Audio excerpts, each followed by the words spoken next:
এই পৃথিবীতে কোনো মানুষকে একবারে অন্ধভাবে বিশ্বাস করা কোনো দিনও উচিত না।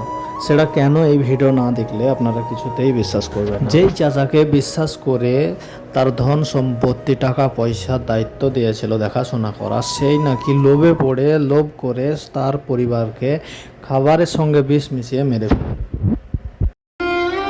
সৌদি আরবে প্রায় ২৭ বছর পরিশ্রম করে গড়ার স্বপ্ন ছিল মনির হোসেনের। ২টি বাড়ি, একটি বাস, একটি ব্যবসা আর কিছু সঞ্চয়, এই দিয়ে চলছিল তার সংসার। তিনি ছিলেন দানশীল, গরিব দুঃখীদের পাশে থাকতেন। আর তার স্ত্রী স্বপ্না আক্তার ছিলেন তার সেই মানবিকতার সঙ্গী। কিন্তু জীবনের সবচেয়ে বড় ভুলটা হয়েছিল যাকে সবচেয়ে বেশি বিশ্বাস করতেন সেই চাচাতো চাচা রফিকুল ইসলামকে।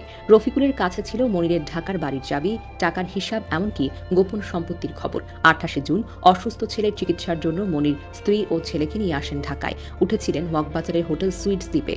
হোটেলটি ভাড়া করেন রফিকুল এবং রাতের খাবারও তিনি এনে দেন ভর্তা ভাত নামের একটি হোটেল থেকে। খাবারের তালিকায় ছিল ১ বক্স ভাত, মুরগির রেজালা, আলু ভর্তা আর শুটকি, যা স্বপ্নার খুব পছন্দ।